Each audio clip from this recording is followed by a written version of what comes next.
YouTube. Speaking of meth, welcome back once again to the Thieves Guild Games Church. We're still sticking with that. I don't have anything better. It just is what it is. But yeah, this is our latest edition of it. We were having conversations about the wholesomeness of YouTube videos and the things that will make us always laugh and smile. Even in the most of the aggressively bad days, it's a good time. There's a few videos that will just always bring a smile on my face. That's what we were talking about. And Rich was talking about doing meth. Get that on the air. I do not apologize for who I am. I'm the most successful meth addict that I've met. Mazel tov. Oh man, but yeah, we can. We got a concurrent viewer. I don't know if it's you, Rich, or if it's probably me. I'm on as a piece of viewer. Shit. Sorry, we can swear now because there's no monetization possible. So this is my favorite. We'll see if anyone else. But yeah, it's so the topics today. I know the thumbnail is going to be super fun for everyone. I made the most cutesy UwU nonsense I could. You'll see why about halfway through. I encourage you to leave comments. Absolutely won't read them, but it's okay. No, it's not true. It's not true. It's not true. We read the comments. I would read them even if Scott doesn't. It's a true statement. True statement. So the biggest thing tonight was we're going to talk about what makes a good company great, and then a little conversation piece for the Zoomers and possibly the Millennials. If you weren't aware, Rich and I are old AF, and we're Gen Xers, and so there's a few things that make us scratch our heads. Sometimes we just, not just scratch my head, I just outright think some of the things are just dumb as hell. But it's a question for the community side of the house, and then we have a treat for near the end. Something fun, something I set up like a sneaky, backstabby pile of crap that I am as a founding member of Thieves Guild Games. You're welcome, everyone. You're going to enjoy it. Oh man! All right, Rich. So you brought this up to me. What makes a good company great as far as role-playing games, tabletop role-playing games, and do you have an example? He asked knowingly. For me, I really get behind companies that are stand-up people. Like, there's probably 4 companies that I will go to bat for just about every time. Free League is probably my favorite just because they do some awesome stuff. Yeah. They have some of the best design quality. I mean, all their products. I buy all their crap as art books, not just because I'm not going to play their games, right? I bought Tales from the Loop because I love the art. I'm not going to play that game, not my style. That's fair. But I bought it. Mongoose, same thing. All the stuff that Mongoose puts out. Traveler, I'll put it that way. I buy all the Traveler stuff from Mongoose because that's quality. And like Pinnacle for Savage Worlds, they do a lot of cool stuff, and Troll Lord Games. And I'll tell you, the one that has impressed me the most lately is Troll Lord, just because when the whole tariff thing happened, they were one of the few companies that said, "Hey, no need to panic. Yeah, things may get rough, but we're happy to help people print in the U.S." Yeah. And they have been very responsive to all of my questions that I have for them. When I was having problems getting some product, they were able to help get issues resolved quickly, and it was awesome. That they are just really stand-up guys that seem to want to help the community thrive, and not just their company, but the entire TTRPG community. Yeah. Regardless of what system you play, but yeah. And they've got really good quality books as well. I've only got experience with the Castles and Crusades. Still reading through those books, but I'm impressed with what I've seen from it so far. Even though I'm not a D&D guy, I read their books, and I'll tell you, I think this is the thing that really made me get into them a little bit was the homage that they paid to first edition AD&D. Yeah. I was in my local game store and I said, that looks like the original dungeon or monster manual, only with better art. Yeah, you're talking about And the not reforged monster manual. Yes, yes. Let me grab it. I'll do the. Where is it if I can get it? Oh no, that's this stupid. You can show all of them because all three Yeah. of those books. Yeah, I mean, As soon as I saw that on the bookshelf, Audrey were laughing. I was like, "No way!" And I Yeah. went and I looked at it. I'm like, "Do they have the player's handbook?" And then Yeah. I looked at the player's handbook. And I'm like, "Awesome homage again!" yeah, yeah. And It's then like, yeah, the PHB is like pre ripping the gem out of the statue of Baal. yeah, Yeah, it's kind of and even the DMG is awesome. I mean, the Ifrit doesn't look as Afritish to me, but it's still Yeah. the same sort of scenario Yep. with the big red monster guy.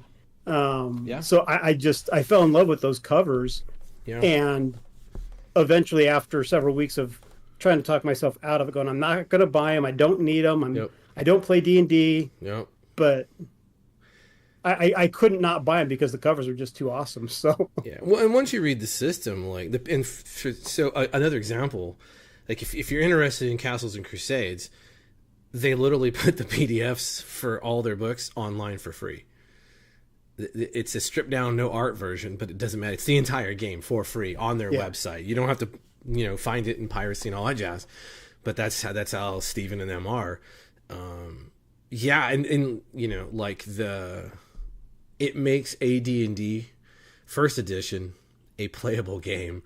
We're going to be doing an actual play, like a one shot of Castles and Crusades, especially with you and I kind of having that nostalgia factor to it, and just it's a game I think you and I probably spent 10-15 years playing. Oh yeah, easily, yeah, straight. So yeah, get a chance to really get that AD&D vibe, I think, and bring it to Castles and Crusades, which is a much simpler version of AD&D. There's no segments and spells. You don't have to divide into how many segments it takes to cast your spell. And if you don't know what we're talking about, God bless you. God bless you. You're young. You're young and good for you. Now, though, you bring up the PDFs from Trollord Games, and that's one of the things that the other three companies have as well. Like Mongoose, I buy their books off Amazon because I get sometimes gift cards and things like that, so I'll go buy it off Amazon. Yeah. And all they ask is I send in a picture of my books, and they'll send me the PDFs. Nice. Pinnacle Entertainment for Savage Worlds does the same thing. And so I really love the companies that recognize, you know what, you bought our physical product. Yeah. We're not going to really lose anything by giving you the PDF. So here's the PDF for free. And there are still companies out there that'll charge you one price for the PDF, one price for the book, and a third price for the PDF and the book. Yeah. And that drives me insane. Yeah. I understand the VTT setup because sure, yeah, that is a lot more involved. Yeah, sure is. But you got to produce a PDF to get the print stuff anyway. So right, yeah. You're not losing anything. Yeah, and that kind of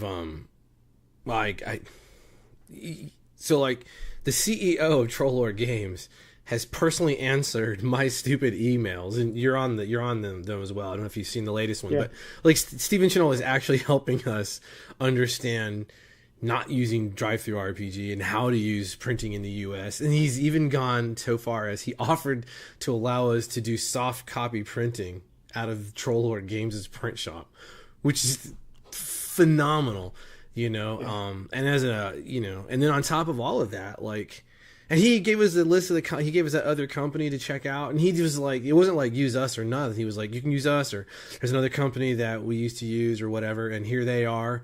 He gave us the rundown of how many stat copies you need to have, and it was a really good email. Yeah, I'm like, I'm all in on that dude. And then, but like, I'm active duty military, soon to be out of the military, but he and his brother were both military. I think they come from a full military family. And I have a permanent military discount now with Trollord Games.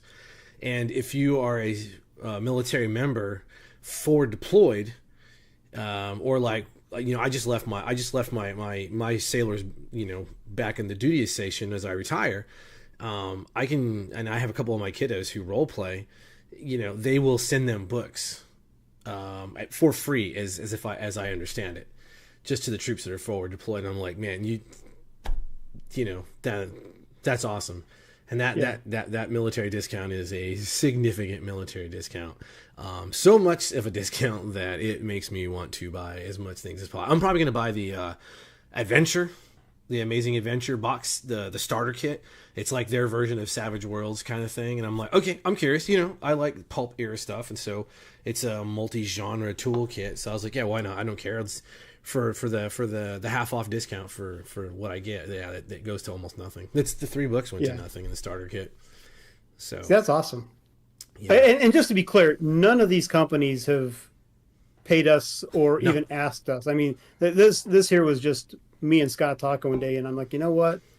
These companies to me are awesome, and I want to be like them. Yeah. I want to have designs like these companies do. Their layouts are solid. Their customer support is solid. Yep. And they all just seem like really cool people. So yep. Yeah, same. Like I want to follow suit with like Troll Lord Games is, you know, from my perspective. Well, like you said with the PDF, I think I've made that mistake too in the pricing through drive-through. It's just you don't really think about it. You just set it up. There's no reason not to just give the PDF away when someone orders a print copy of the book. So we can change that tonight. I don't have a problem with that. And then I do want to set up and now that I see how Troll Lords does their verification of active duty military and veterans, and I have the same capabilities of doing it. I'm thinking we probably should do something like that too for, you know, the troops that serve or have served and just, you know, pay that back. Because God knows, the printing in America is, offset printing is definitely different than just print on demand. Yeah. Yeah. Now I will say though, I love offset printing because the quality is also a lot better than your print on demand. So yeah. It's like POD is good for some things. Yeah. But it always pales in comparison when you see a truly well done offset print job. And there are some really cool ones out there. I mean, like off the top of my head, all of the Free League stuff. Oh yeah, Jesus, love that, man. But even like Shadow Dark, the Shadow Dark book is very well done, and I lay that book flat, and it's holding up. So the quality is just phenomenal. Now that's not to say all offset is like that. Some offset is going to fall apart. WotC, their offset sucks. Exactly. Their books fall apart pretty badly. But yeah, like Kelsey Kelsey lists the company that she uses in her books too. In the Shadow Dark book, so it's in there. She again another person who gives like all the information as possible because she gets it that like there's what we talked about last time. There's the cake is not unlimited, and there are people who get it and people who don't. And you know her Troll Lord Games. There are a lot of people who understand that. Yeah, man. It's just crazy, but yeah, I was doing some work today with Affinity Publisher. Just, you know, for everyone's edification, as Rich and I are going out of our way to be able to do everything in-house. I think I found as an in-house artist. He is actually the spouse of a military member that works here locally. I'll send you his art. Really phenomenal. Awesome. Loves role-playing games. So he flipped out apparently when his wife that was that party I told you we had to go to, and his wife was texting him and letting him know. She's like, oh my God, and he was like, oh my God. So but yeah, I would like to do everything in-house. But yeah, I was looking at and I had to go back and was referencing some of the stuff about the ink coverage and all that jazz, and then you start to realize like, oh, this is probably where some of the quality gets lost on print on demand. Yeah. Yep. So it's like, man, I don't know, but yeah, those are great companies. I don't know, like, I enjoy supporting the companies that are like that. Like you said, it just, you know, I'm gonna buy a stupid starter kit of Amazing Adventures. I think it's Amazing Adventures. That sounds right. I don't really need it. Will I ever play it? I highly doubt I'll ever play that game. You know, but it's just like, I don't know. Well, that's like Santa always bugging us about, are you going to play those games? Do you really need to buy them? Yeah, no. You have a problem, Rich? Yeah, I do have a problem. Yeah, I like buying good games, whether I'm going to play them or not. Yeah, no. My wife is... The only thing my wife was nervous about is she's like, when you die, if you die before me, I don't know what the hell I'm doing with all this stuff. I was like, well, now we have a son-in-law who's a complete nerd as well, so I'm sure he would love to have all this shit boxed up and just, he'd come pick it up. But yeah. Yeah. We were, before the stream started, we were talking about, I completely forgot I had backed all of the new Alien at the fullest. So that's, I don't know how many ungodly amount of books is coming. I backed Vassin with the Carpathia stuff because I'm just, I'm one of those nerds that I just love the Carpathian area, the mountains, the lore. It's that pan-Slavic lore. So I was like, okay, this is right up my alley to be able to be able to play Vessin or just use the setting in general. So I got all that coming. The Blade Runner, which I backed at the fullest, which is a lot of book because that's also the limited edition book, the normal core book, the starter box, the City of Angels or whatever it is, the Fire City. And then the new thing was like, oh my god, how did I forget all these stupid books? And I just ordered the last few books for the One Ring are on their way. I just ordered the hard copies of those because the funny thing is, for me, I actually have bought a couple of the books for Forbidden Lands and Coriolis in Swedish because I wanted the books. Yeah. And I can't speak Swedish. I'm like, what the? No. So it's like, sit there with my phone, Google Translate. Like, what's this saying? Translate. But yeah, I own the same as you. I've got all the books for all the lines. Yeah. You know what? I just realized. I forgot. They did a Kickstarter for Coriolis, didn't they? And because I backed it. But yeah, Coriolis Great Dark, which should be coming out later this year. Yes, that's another. Yeah, it's getting close. And I'm excited for that because yeah, that one there's going to advance the timeline several hundred years and is a completely different aesthetic or theme based game. So I'm really looking forward to that one as well. Yeah. Still, yeah. It's just, but they're a cool company. Like they're Dragonbane videos of what's her name? Hilarious. Is it Ilse? What's her name? I can't remember her name. They are awesome, dude. You talk about learning Dragonbane is probably the funnest you could do with those videos. And she's saucy, a little spicy. It's just her playing the game. Yeah, it's pretty good. I have gone back and watched them a couple times just because she cracks me up. Yeah. I've showed them to my wife, who's not a gamer. Yeah. And I'm like, babe, you got to watch this. This is just hilarious. Yeah. This is like, okay. Very funny, Rich. Yeah. Very funny. Okay.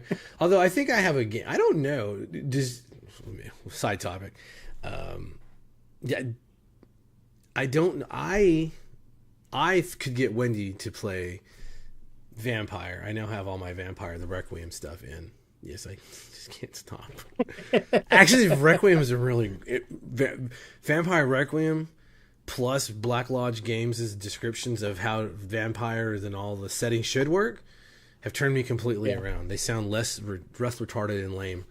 And now I'm like, oh, that makes all the sense in the universe now. Oh yeah, I could definitely run a good vampire game.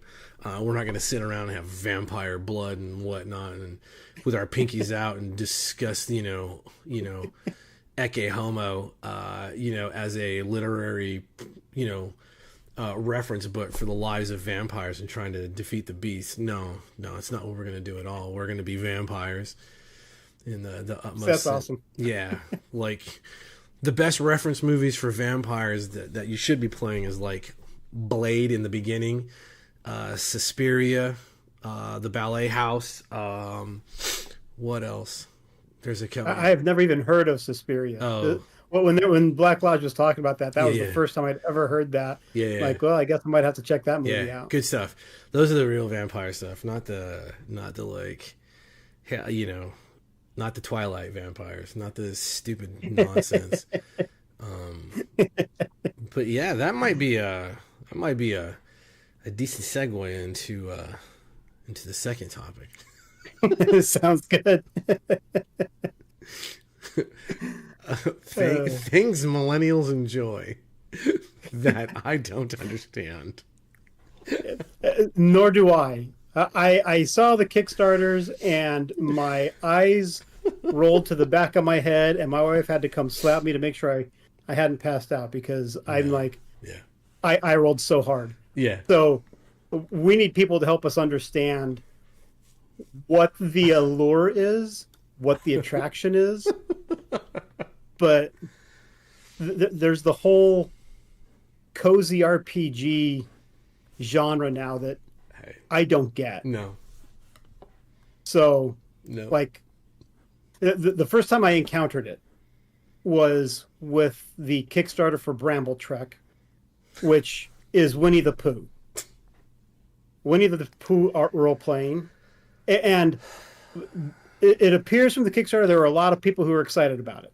Yeah, they do big numbers. I don't understand. I don't understand. Same thing with Riverbank by Kobold Press. I saw that and I'm like, yeah. I just don't understand. So I need people to help me understand what is the allure, because they all seem like role-playing games that I could just do in real life. I can go to a friend's house and have a tea party. Yeah.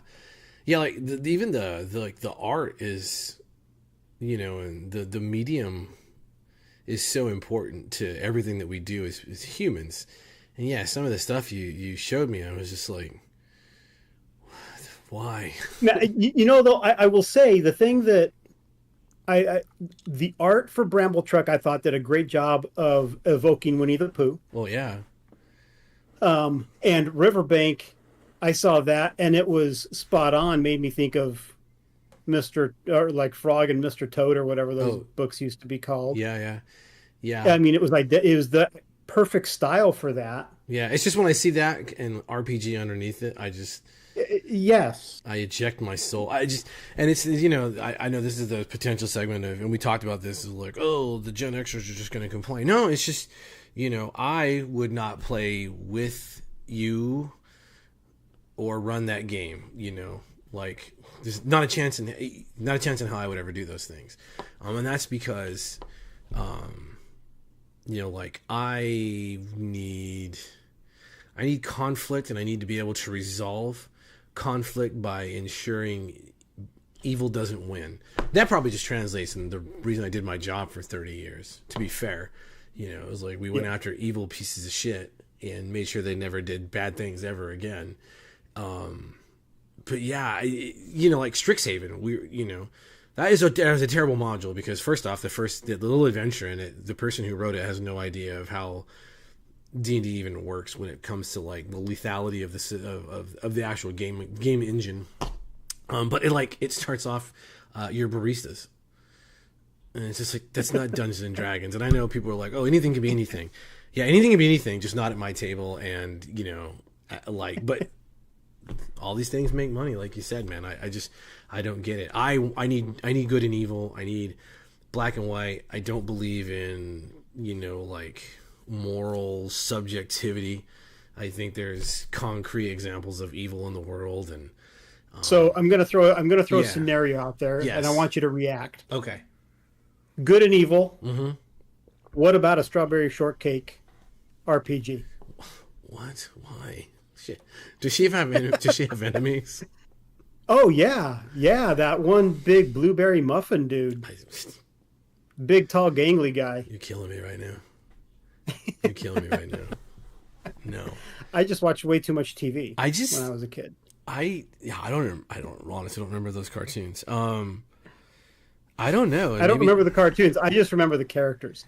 I got nothing, man. And I don't really do. I don't think when we don't really do grimdark games. We just do, like, Dragonlance is probably our favorite setting. Well, I do like grimdark though. Yeah. In fact, I love grimdark. Forbidden Lands is technically a grimdark setting to some degree, because it's like post-apocalyptic, essentially, right? Yeah. It's not my absolute favorite, but I do love a good grimdark setting, something where the heroes are supposed to be heroes and not necessarily anti-heroes. Oh yeah, sure, yeah. That's also super I'm also tired of that. That is a definite trope that needs to stop. Or like like, well, we don't know why, you know, the necromancer is doing well because he wants to be a lich. In order to be a lich, you have to do very, very bad things for a very long time. Yeah. And you're doing unnatural things and the last thing that you do is you use the magic, you're using that ritual, and you're taking, your soul and ripping your own soul out willingly and putting it into a phylactery. And it's just like, that's not good. You're disobeying the edicts of the cosmos on doing things like that. So, and I know, yes, I'm aware of AD&D. I think it was Monster Manual 2 had a stupid lich that was good. I'm fully aware of that. Probably saw it live before most people complaining about it were born. Fully tracking. Also, still ironic. I don't even know which module you're talking about. Yeah, there's a lich that had the chaotic good alignment attached to it. Yeah. See, that's the appropriate reaction. That's one of the monsters. Like, if you just get like post-it notes and just put it over certain monsters, pictures and stuff, you're like, nope, no, not today. Not you said that was 2E? No. Or was that? Please tell me it was 3E. Tell me. No. It was first edition. I think it was the Monster Manual 2. I want to say it was in Monster Manual 2. Now you've got me curious. I'm gonna have to go look that up. I know. Yeah, I don't have the because that was like one of my favorite monster manuals. Yeah, it's across the hall. It's across the room. I'm looking at it and I can't get it. Yeah. Mine's behind me. So yeah, I can pull the totally authorized PDF up. But yeah, there was one that had it was chaotic good. Yeah, it was dumb because I think the MM2 was where they brought in the Demi Lich because of Acererak. Okay. From Tomb of Horrors, and they eventually codified its stat blocks in the game, so you could have Demi Liches everywhere. Everyone gets a Demi Lich. One of the most all but impossible creatures to defeat. You're essentially fighting a godling, who uses a wish spell and can just do terrible things to you and fill up all of his gems. But yeah, I don't know, man. But yeah, these games, I know they have an audience. Obviously, they have an audience. They make a ton of money. But it's like you said, I just don't understand it. I don't understand. Like, if you want that downtime, there's other things I will do with that downtime. Yeah. Play violent video games. Hang out with my dog. Yeah, I don't know. This is crazy. Well, and it's I don't know. I like stories that make me feel something other than content, I guess. I like like you said, I like conflict. I like resolution for conflict and things like that. Yeah. You saying that rescuing Winnie the Pooh's honeypot from whoever the hell the foe is in that stupid realm. There's never a foe. That's the funny thing. So I'll tell you, my favorite part of Winnie the Pooh is the song when Pooh gets stuck in Rabbit's door.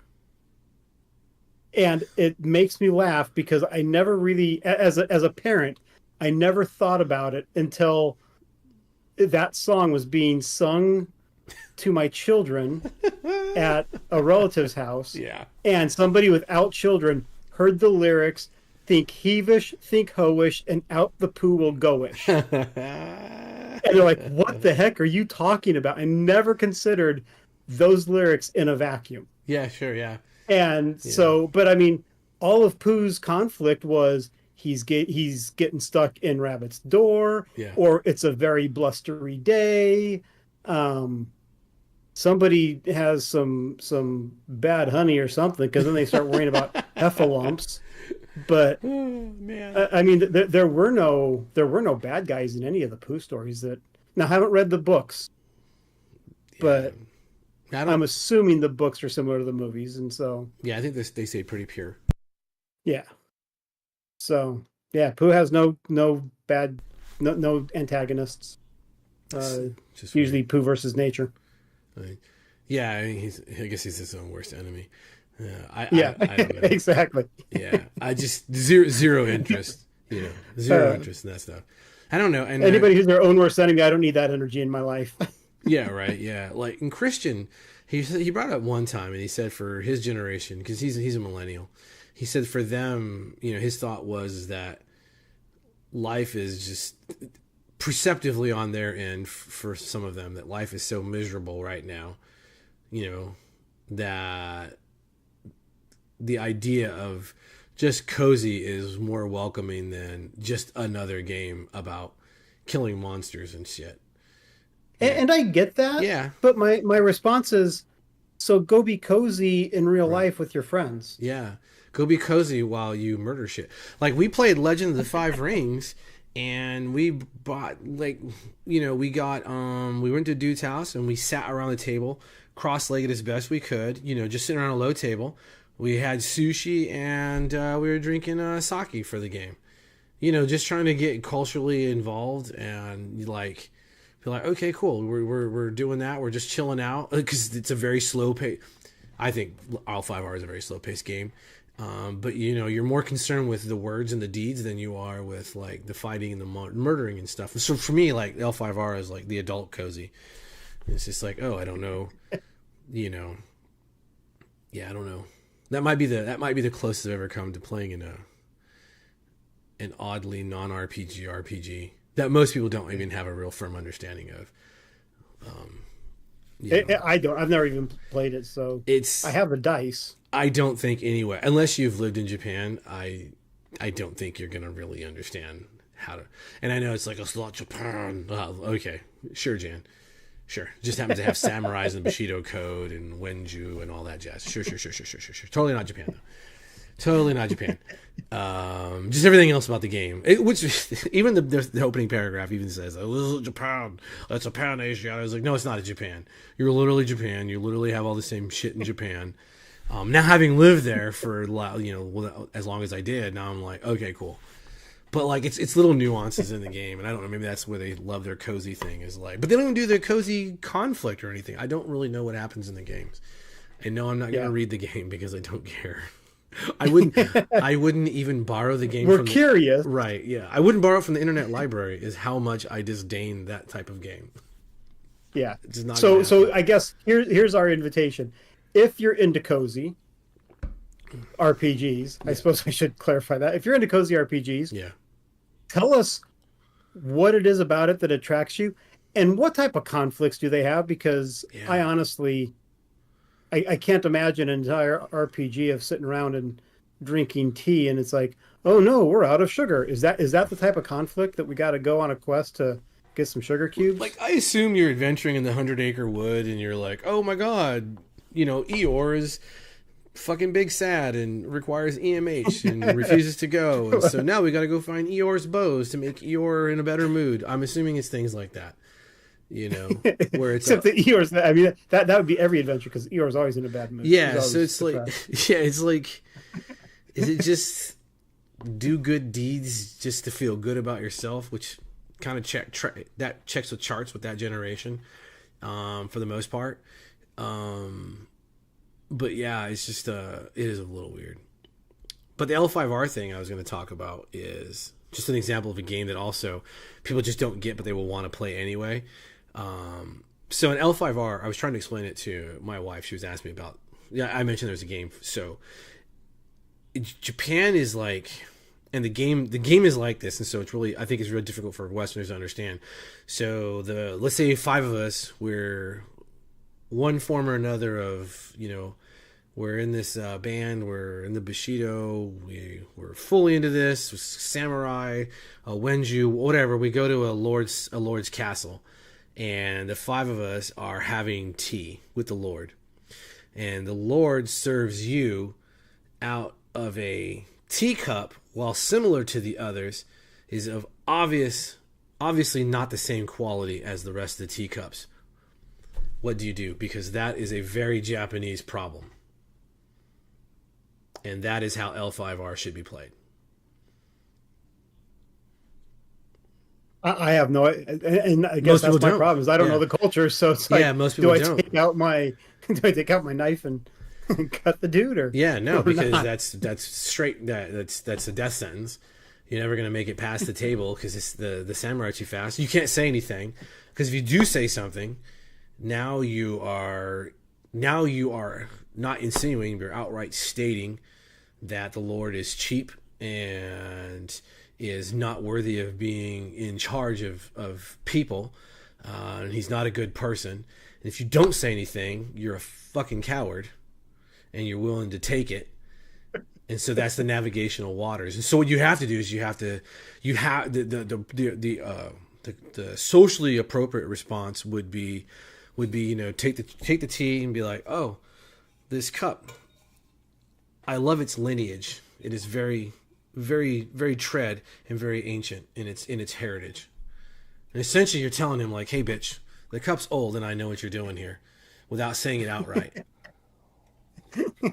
And yes, that was my experience in Japan. There's little things like that. Like I said, I could run a really great L5R game. I just wouldn't be able to use Western players. I was going to say, you could run it, but yeah. I'm not going to be a good player. Yeah, most people don't know. Like one of the things in the game is you have to make a haiku on the fly sometimes. That's literally part of the role playing of the game, right? And you hear that and you're like, I'm not doing that. Yeah, it's like shit. See, I would be willing to do that. Yeah. I would just have to look up the rules for a haiku because I honestly don't remember them anymore. 575. Yeah. Yeah. Still.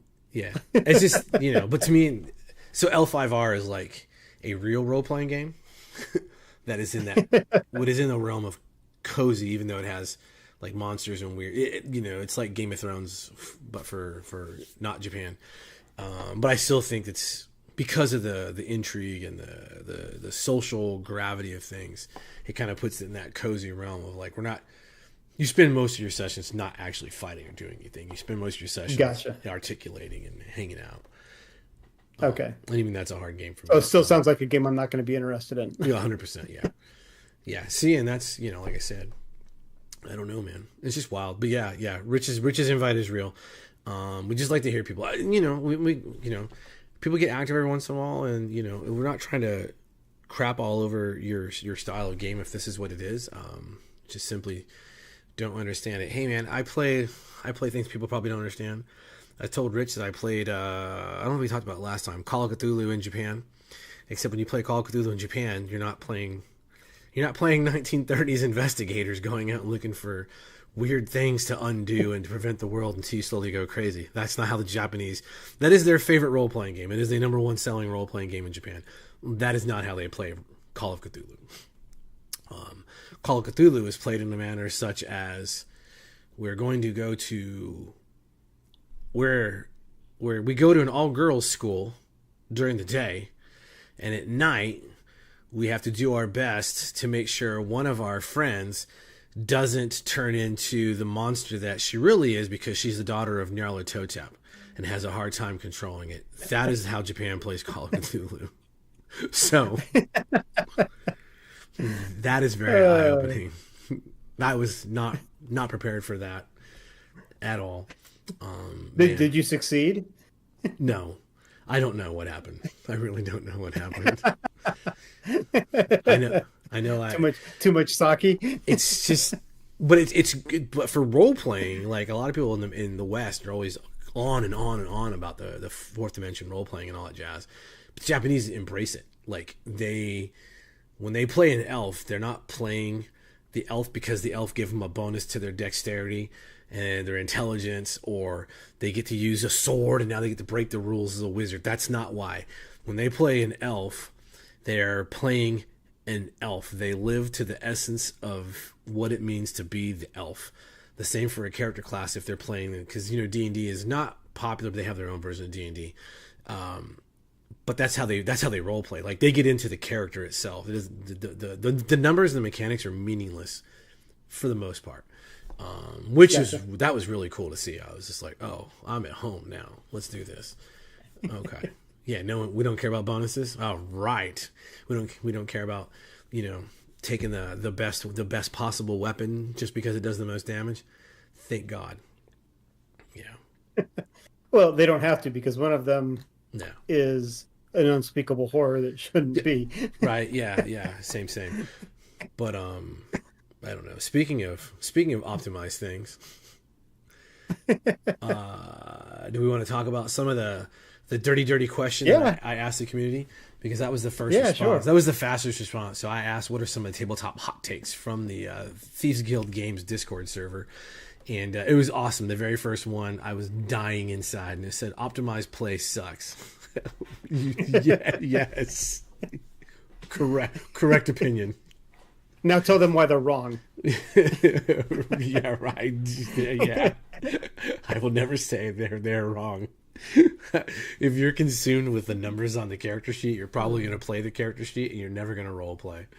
That's that's how it's going to come down to it. You know, though, here's my response, and I believe that it is the fault of the hobby that has trained people to be this way. Yes, 100%. Because we have gotten in the habit of telling players, imagine the type of character you want to play. Now let's do character generation. You're not wrong. And yeah, I've got this badass in my head. Yeah. But my stats don't allow that. Yeah. And suddenly I have to start building my character to match this character in my head. Yep. Whereas, like, when I started playing D&D, it was you roll 3d6 down the line, and then you look at your stats and say, okay, which one meets the prime requisite for which class? Right. And that's my class, because the odds of you having 2 stats that met the prime requisite for 2 different classes were almost nil. Yeah, super rare. And God help you if you were a magic user, because then you're like a D4 hit for hit points. Yep. And I had an illusionist character one time whose entire job was to carry the healing potions, because everybody else would wait into battle. I would run away until all the monsters were dead, and then I'd run back and just start shoving potions down people's throats to bring them back to health. Because I, of course, didn't have the spells. Well, yeah. Well, what really blows people away is I've seen people who are starting to discover the original game, and it's like players didn't actually roll their your attribute scores down the line. That was the dungeon master, and then they told you what you got, and then you got to decide what you're going to play based off of whatever they rolled for you, which is just like I never did that. Because it seems weird. Yeah, it's fun rolling dice. So why take that away from? Besides that, if I rolled bad, who gets blamed for having a bad character? The DMs. Like, screw that. Yeah. You're gonna screw yourselves. You roll your own damn dice. Yeah, it's not true. Like, you're the reason I have 1 hit point as a wizard. Like, well, don't get in the way. Yeah. So why are you throwing a dragon at us with my 1 hit point? Yep. There's that was a good hot take. We can do a few more of these. There was so many. One dude started flowing so much. It was awesome. Role playing can and should happen during combat. 100%. Yes. Correct. Again, correct opinion. Yes. So, question. Yeah. Is that ROLE or ROLL? Oh, it's ROLE. Yeah. I know what he means, because but it's this weird spectrum of, like, the people who are like, I attack with my sword, all right, 10 points of damage, I'm done. And then the other side of the house is like, all right, I carefully adjust my stance, I draw the blade, I'm like, oh my god, hurry up, we don't have all night for you to take fucking 10 minutes for your descriptions. You're all right, just let's go. Like, so there has to be a happy medium to it. Yeah. But I do appreciate it. The other part of that, though, I think also the biggest contributor to that boring style of play, I blame, again, Dungeons and Dragons. Yeah. Was it 3rd edition where they brought in opportunity attacks? Yes. Because now you're telling me I'm attacking this guy, and in order for me to move away, I have to risk getting hit. I'm not going to do that, so I'm going to stand here and we're going to pummel each other until one of us drops, because I'm not going to give them a free attack. Oh yeah. That really ruined a lot of stuff. The opportunity attacks was that was bad juju. Yeah, that was a rough one. I really wish they would never have done that because it messed the game up for a while. And in fact, we see that in a lot of games that don't have it. We played and people are like, oh, I get an opportunity to attack. We're like, what? No, it's not in this game. Unfortunately, it's infested a lot of games though, because I mean, like even Savage Worlds has it. Although Savage Worlds has dialed it back a little bit, which I appreciate. It's like, okay, I understand. Yeah. Let's walk it back a little bit. Yes. So because part of that is the that underscores presumption of combat is this. Yeah. Like no. Yes. Combat's fluid and we're moving, and if I'm going to withdraw, I'm going to withdraw. You're not going to get a free shot on me, and my guard is going to be. It's just little things like that. Yeah, a little frustrating, man. Now the interesting thing for me is watching my kids play it. Because they never cared. They never cared about the opportunity attack. They would do what they wanted to do. Nice. And I had some of the best combats with my kids when we were playing through one of the first iterations of Forlorn Sea. And watching I love playing with Oren a lot of times because he is the crazy one that's, hey, there's a potion. We don't know what it is. Boom, I'll drink it. It's like, okay, you just blow up because it was it was one of those wizard fire sorts of potions. And I mean, he's just back in the day. If you drank more than one potion, there used to be a chart for what happens next. Oh, in yeah, first edition. Yeah. But I mean, that's Oren. Oren does that, and he's also the one who a lot of people in Savage Worlds hate the no PowerPoints magic system. And Oren loved it. Yeah. Oren was not afraid to sit there and throw so many penalties at his roll to try and do something cool. Yep. And fortunately, Dice love him. And so he'd be rolling with like a -6 to his spell casting, and boom, he's hitting with raises every single time. And you suck. Yeah, man. It's just I don't know. Yeah, that's Yeah, I don't know. It's interesting of how the small rules will divide folks up, and that was one of the comments too. Is like, cool new rules sound better in your head. Yeah. There's things that I've designed for some of the stuff that I've written. I'm just like, at some point, it's like, you know what, this is not going to work. I got to take this out. I really want to make this work. So you said that rule aside, though, and you're like, I'm going to make a game around that rule. Yeah. But yeah, things like that, like the opportunity attack and like, the non-PowerPoint version for Savage Worlds. It's just like these real weird reactions. I don't know. Just odd. What was another one? Is players who are less comfortable or experienced shouldn't be arbitrarily penalized regardless of their objective dice rolls.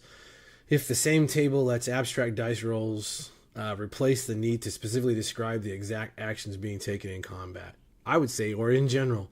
And yeah, I do understand what he's talking about. Yes, it's the argument that I have just ad nauseum with the people who are just adamant that all social skills, all will be role played. You will fucking talk at my table. You will at least try. And it's just like, cool story, bro. I did my time in combat. So before you fire the gun in the game, we're going to go to the gun range real fast. I'm going to need to see your tactical reload, and I'm going to need to see how you put dope on a scope in order to get the round down range and on target and zero in a rifle. And also, before we bend bars, lift gates, I need you to go out in the garage and we're going to do some bench presses and we're going to do some squats to make sure you actually can prove that you know how to do this. Because to me, it's the same difference. It's the most childish thing I've ever seen in my life. For a hobby comprised of 99% introverts who are, on the spectrum of some shape or form and do not like interacting with people, you're demanding that they sit and become a spotlight of embarrassment. Fuck out of here. Grow up. I found my new sport. And people are always like, it's different. It's like, how is it different? How is it different? They're playing a bard with an 18 charisma. You're playing a fighter with an 18 strength. You're a fat fuck. You don't have an 18 strength. It is no different. You're doing things. Your character does things that you would never possibly do. Yeah. It's just crazy. So yeah, I understand what he's saying. I don't like people who come down. Like, people are like, well, we don't come down on them. We just try to encourage it. Yeah, no. What you do is you get online, talk a lot of shit about what you're gonna do and how you make them do shit. But then I watch you at cons and you don't ever do any of that. You're like docile little mice, and you just sit there and allow them to just roll their dice. So also, you're not honest with yourselves. But that's my cross to bear on that one. I just that really irritates me that you can roll dice for one thing but not for the other. Like, just shut the fuck up. Yeah, so stupid. Oh my god. And then the one who was talking about the people who want specific crunch differences in like gun types and stuff. He's very much one of those. He's one of those dudes. In full disclosure, we've talked before about this. And yeah, I get it. It just, in a game, it doesn't really matter. Yeah, I even put that in Raven. There's a little quote I had in there of just talking about things. It's just like, I've shot all kinds of weaponry. I've shot guns big enough that apparently there's TBI issues when you fire them. It's a new program that we have. So just because of the sheer amount of blowback and overpressure from some of these weapons, but it's like the one that I want to get shot with the most would be none of them. Not a fucking one of them. I don't like getting shot by simunition. That's non-penetrative. It just hits you. Burning hot wax just slams into your body at the speed of a normal round, and it feels like you're being shot. And I don't want to be shot with simunition ever again. So I just don't think it matters. I'm in a great minority on that. People love it's like Savage Worlds.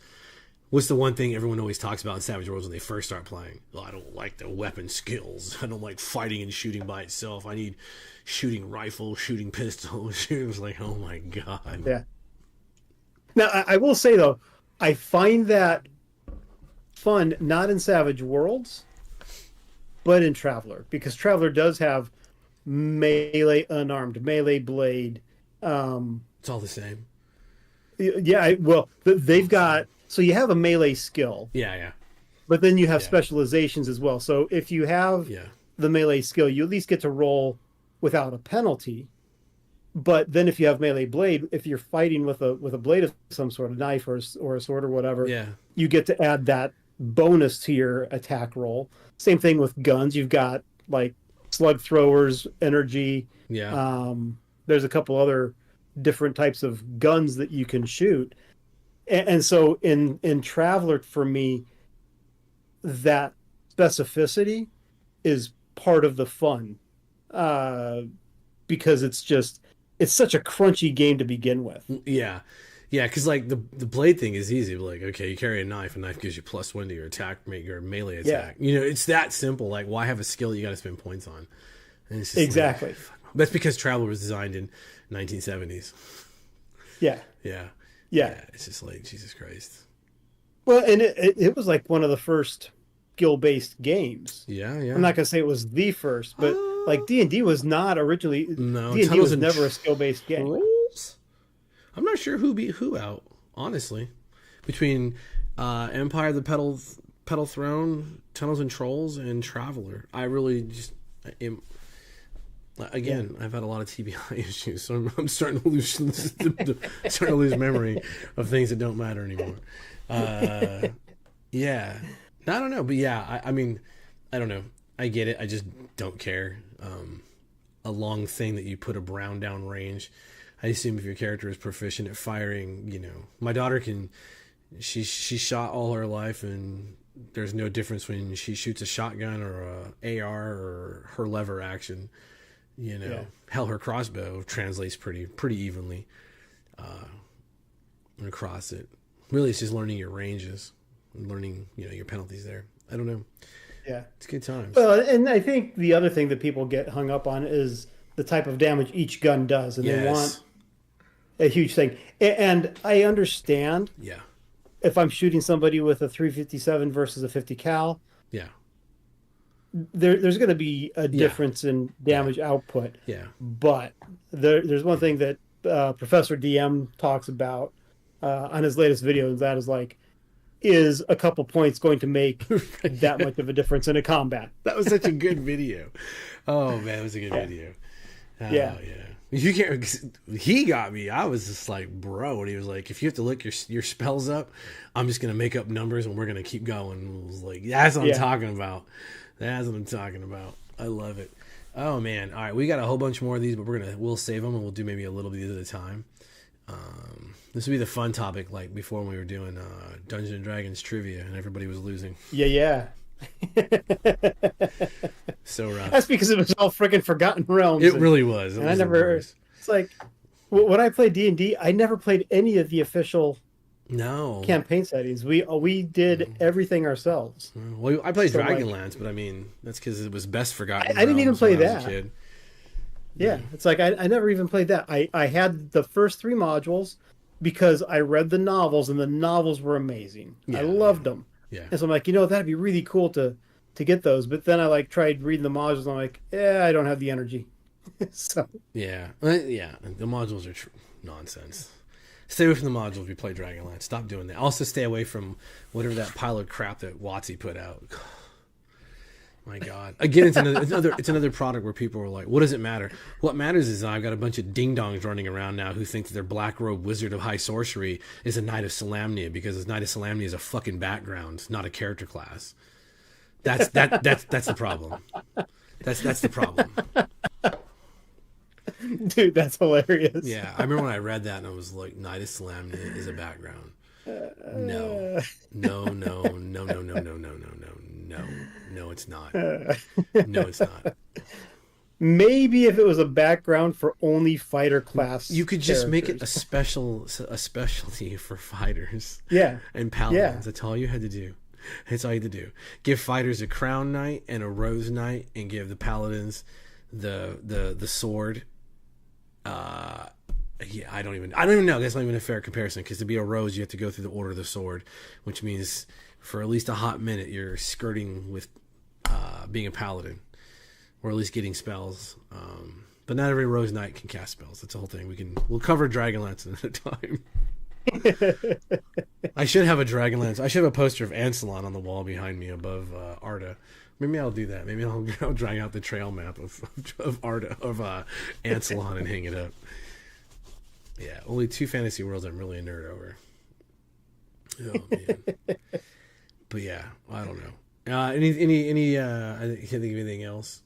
We've scorched. Well, if you're in Nashville this weekend, we're going to be at is it the Game Keep? I think. God, man, I don't remember.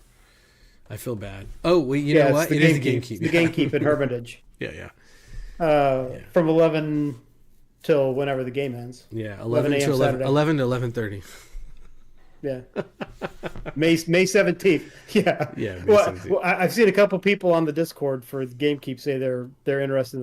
They'll be there. Yeah, so. It should be fun. I was surprised people actually know the games I've written. It's always amazing. Yeah.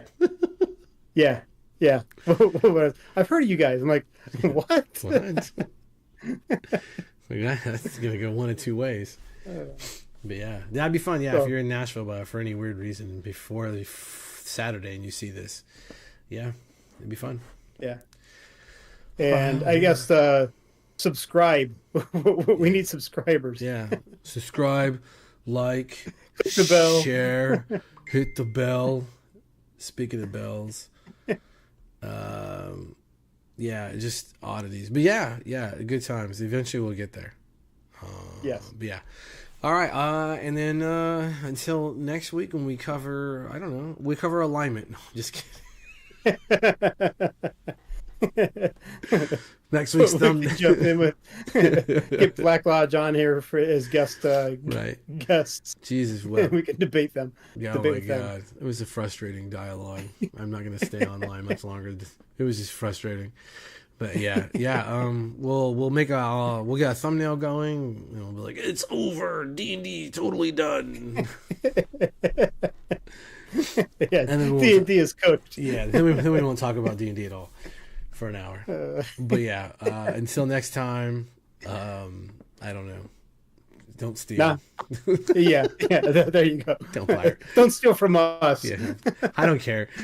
I found my stuff online before and I was like, this is awesome. Whatever. I don't give a shit. At least somebody's downloading it. Exactly. I'm pirate famous. Right. Yeah, exactly. Like, whatever. All right, man. I'm going to wrap this out. Cool.